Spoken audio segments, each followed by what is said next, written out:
This is Scott Dunn at the Agile Open 2014. I'm here with the famous Kate Megaw, a longtime friend for like a couple of weeks now. Absolutely. Kate sat in my class, Scrum Master class, right? Yep. So I was actually wondering what to talk about, but I already know, because one, people would be fascinated to know about your journey.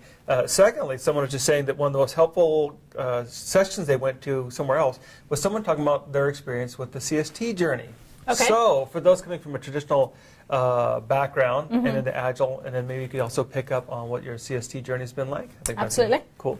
Okay. So I'm from, as you said, a traditional project management background. I refer to myself, I laugh when I'm training about being a recovering PMP. I hate paperwork. I have paperwork paralysis. I don't know if it's even a legitimate thing, but I have paperwork paralysis. You got it. Yeah. So Scrum, for me, was a great way to put the emphasis back on the team, allowing the team to inspect and adapt, allowing business to be involved and change their mind without oodles of paperwork. So to me, it was a really good fit, and I loved that. I loved being involved with the Scrum Master role, and over the years I've moved into a role, and then I helped several different teams, moved into more of a coaching role, got my certified Scrum professional, and have been training, and then wanted to get my certified Scrum trainer. So that's the journey I started a couple of years ago, and I went in actually last year as part of the provisional CST, and I didn't have enough co-trains. I was having neck surgery, and I thought, well, let me submit it, and it got bounced back to me, and Daniel Gullo very kindly mentored me through the process, and that was that we need some co-trains. And to me, that has been completely priceless, the co-trains. Now, some people have kind of gotten on that saying, hey, it's hard, it takes time, it costs money, but you're saying that's priceless. Why? What's happening in the co-trains? I mean, even having submitted, before I even sat your class last week, it submitted my interviews in a couple of weeks, but I learned so much from just sitting different people's classes. So being involved and seeing the different styles, and then getting feedback from other people. I train a topic, and someone says, well, have you tried it this way? Have you tried it that way? I think ongoing, I'd love to see that as part of the continuing CST process, is that we will sit each other's classes and continue to inspect and adapt our classes. Nice. Because our operations team say, well, is your course ready? And I said, well, it's ready for this time, but I'm changing it. Don't print more than one set of manuals, because it's going to be different every time I train it. Yeah, this is the guy who has like version 9 of his CSM coming out. So, and I'm just imagining that you probably learned more at mine than you did from most of the other ones. Completely, hands down. Of course. So part of that experience, you mentioned going from a PM to others, to the Scrum Master role. So you tell me, for those who are anxious, and we have some directors of project management here, PMO folks here, what's the role of project manager in this whole Agile world? What do you see happening with them? I see, it depends who you talk to in the community, and a lot of people are fairly scary about their outlooks for project managers. Sure. But I think project managers, traditionally I would have said they're a good fit for Scrum Master for a lot of the roles, but what we're looking for in Agile and Scrum is more their personality traits and their soft skills rather than what do they look like on paper. So I think that is absolutely critical. Can someone who's a project manager make the shift to servant leadership? Okay. Because that, I think, has been a big challenge for people, especially people like me who are command and control freaks that are moving into this. You mean I let the team answer the question? Yes, you've got to sit back, Kate, and keep quiet. And let the team. Now, what helped that transition for you? Because you said, I was a command and control-aholic. What helped? What was the breakthrough for you? If there was one, or if there's steps you went through? I think a lot of it was, I did Lisa Atkins' coaching Agile Teams class, and understanding the transition between mentoring and coaching. So mentoring, I'm telling you how to fix your problem. Coaching, I'm encouraging you to fix your problem yourself. And I think that, for me, was one of those light bulbs going on, sort of, Yeah. So, but yeah, and the other role, I think recently I've seen a lot more project managers move into the product owner role. Okay. Which I think, to me, is an interesting shift. And I've been working with a client, and they're sort of, okay, so if the product owner is the one who oversees the roadmap and oversees the release plan, then that stuff, then in a lot of cases, the PMO does. Certainly. So is that a good fit? So I think we see client project managers moving in both Scrum Master and Product Owner. But again, as you said in your class, it's the skills, it's the transition to servant leadership. How can we help the team be as good as they can be without command and controlling it over it? Right. Yeah. You mentioned the program management, program management folks moving into that if they have the ownership of that, that would make sense for that kind of migration. And that's a trend you're seeing. Yeah. Are there other trends you're seeing happening now or over the last year where you're seeing, like, I could see how this could continue, or I see something definite and really significant happening in this space? I see, traditionally we train our Scrum Masters. The 2-day CSM class, everyone does that. Yeah. And we don't think to train our product owners. And I mean, the product owner role is so critical to the success of it, and we train our business as an afterthought. So that, we're beginning to see change. And also our developers, our certified Scrum developer training. Again, the developers get it, they're fine. But you know what? We need to teach them about test-driven development. We need to do the agile engineering classes and things like that. Right. I mean, Jim Shore said, if you're not doing these things, it's gonna fail. And there's other things as well, but I thought that was an interesting quote. What happens when the product owners don't get training? If we just say, hey, we're doing Scrum, so we'll send the Scrum Masters, and the product owners, don't worry. What kind of problems do you see happen when they don't? I think we do a really bad job of explaining to our business partners the amount of time commitment. I did a call with a client this week, and they're sort of, okay, so we're going to do, our product owner is going to be 100%. And I'm sort of, fantastic. I can't remember, I don't think I've ever heard that. I'm normally hearing, well, 25% of my time is allocated to my product owner role. And you want the product owner completely engaged with the team. You want them to have the backlog refinement completely under control. You want them working with the team. You want them available for all of the meetings and collaboration with the team. And if we don't train them, we're making them operate with one hand behind their back. Yes. I mean, why not train them and have phenomenal Scrum teams? We can get away with average, but why do you want average? If you can get someone the 2 days of training, and apart from anything, it's the knowledge they get in the class, but it's the listening to other people. Well, how do other people prioritize their backlog? What tools do you use to get your stakeholders involved and things like that? Yes, absolutely. So I hear that come up a lot about stakeholders. And then Agile Transformation, obviously, is still a key topic coming up here. Companies who are trying to go large across programs or multiple programs or business units. What do you see happening in that area of scaling? And actually, Scrum Alliance is coming up with theirs, right? Yeah. So what do you guys have played in that space? You've helped some large companies adopt. What do you think are like the factors for that to go?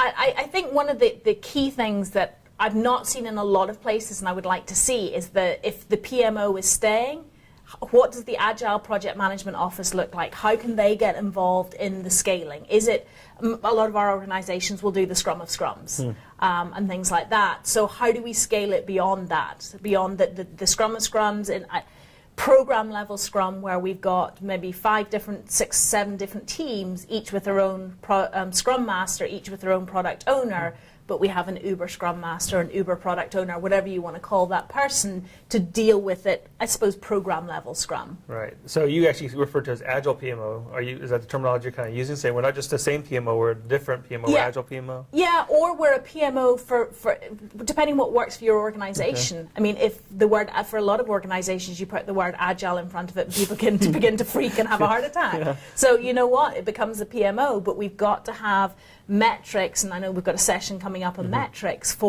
we can't try and put a square peg into a round hole and tell our Scrum teams that they've got to produce these metrics. I have one team that takes the points and does all of the PMO metrics behind the scene from the team's velocity. And it's scary that the statistics they come out with. But we don't want that. We want, okay, this is an Agile team, Scrum team, what metrics can they produce? And this is what they produce every 2 weeks when they do their review meeting. This is a traditional team, and these are the metrics of the traditional team. And let's not try and force one way to do it for 2 types. Now, I heard someone in a hallway conversation say that metrics were bad and evil. Is that not totally the case? I think metrics, depends what they're used for. If they're used to beat the team around the head, they're bad and evil. If they're used, the organization needs some form of metrics. I think it's naive for us to think that, we're just doing Scrum, we don't need to do metrics. So we need some, but it needs to be metrics that we can't game. If we tell them they've got to increase their story points, well, you know what? That's going to take me 13 instead of 8. Yes. So we want metrics that can't be gamed. I did a presentation a couple of years ago on values-based metrics. So are the metrics supporting the Scrum values? Interesting. Yeah, okay. I'll have to look that up. I agree with you on that one. I shouldn't say that. I have no opinion. Secondly, yes, you do. I won't say. Coaching. You talked about getting in these companies going through a transformation process. What's the role of coaching to help those companies get there? What have you seen? The thing I keep, there's a T-shirt at one of the conferences that says Scrum is easy, adopting it isn't. And I completely agree with that statement. Scrum is a lightweight process, but as soon as you throw people into the mix and large organizations into the mix, it's not going to be easy to implement at a particular organization. So the role of the coach is really one to help guide the teams, especially if you're kicking off new teams. It's to be there to support the Scrum Master, support the product owner.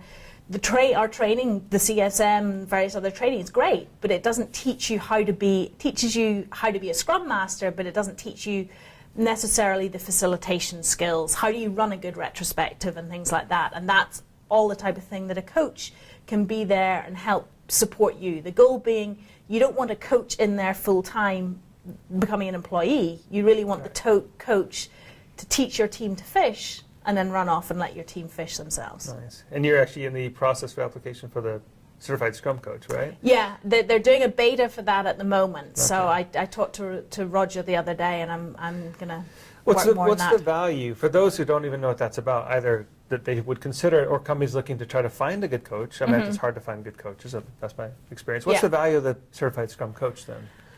And this is something we hear ongoing again and again and again.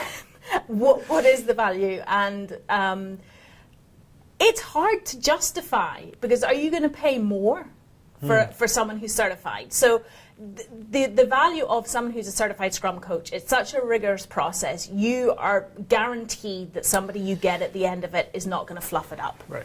But outside that, there's no, I mean, at the moment, you're not certified as a coach, and I'm not a certified coach, but we're going to do a good job when we're in coaching. So it doesn't guarantee that you're going to do a good job, but it just means you aren't probably going to do a bad job. Okay. So I'm not sure. I think it needs more awareness. I don't think it's got a huge following, and it's not got good awareness. And can you charge more as a certified coach? I'm Probably not. You are. Yeah, you will when we get there. Because I'm going to do a better job once I'm certified. Yeah. So that's a valid point. So compare and contrast that with imagining, hypothetically, there's large consulting companies out there who are more than happy to, quote unquote, help someone's agile transformation. And I've seen these become very large implementations of process. How do you watch out to say that someone knows they're a good coach or not? Let's just say you have a friend, and they're adopting agile at their company, and they said, we're going to hire a coach. You'd say, well, just watch out for this thing, or make sure you look for this. What would you just give them, top of your mind things to look for in a coach? You're looking for references from people that have worked with that coach. If you could hire them again, would you hire them again? And what is it you liked about them? I was in a class last week, and someone was talking about, the coach came on site, hounded everyone about meetings, and everyone hid from the coach. And I'm sort of, that's bad. Really bad.